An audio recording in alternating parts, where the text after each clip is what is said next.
my channel. This is Gist One Entertainment, home of gist, trending news, celebrity gossip, music updates, and lots more. Don't forget to like, comment, and subscribe to my channel. It's very, very important to subscribe to my channel. Click on the notification bell when you subscribe. Stay tuned, guys. Kind vibe, more guys, not be small, like this. Portable is so excited, very excited as he has entered Owerri to shut down the state.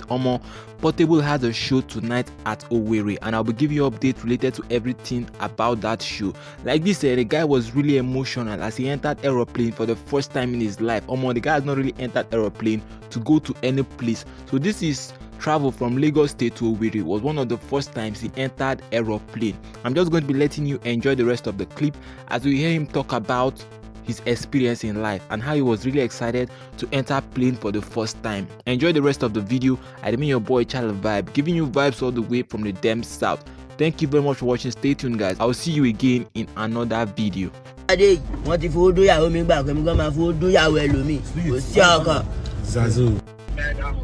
Zazu. You don't stay beside us. Alright, I've seen you. You don't say it. Why? Oh, I don't know. So if no come on the client near what? Oh, Lola, jump on do I will for just what I could do. I will me. Nibita.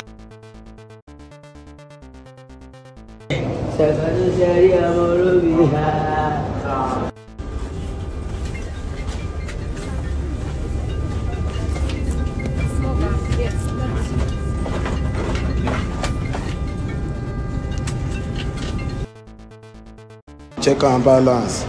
You want? Balance. We are talking about money. Let's talk about money.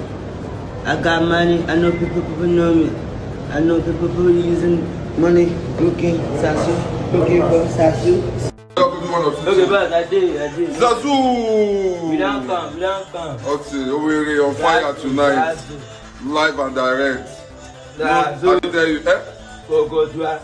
No way to drive. Want to? Maybe the machine bag you.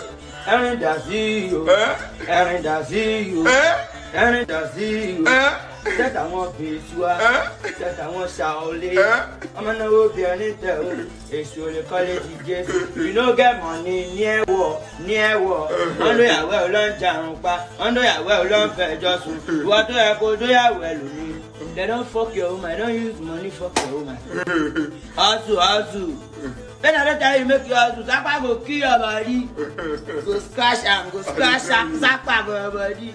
Now money that they talk about ritualist. Ogowo is here. I tell you, say. You don't get money? Clap.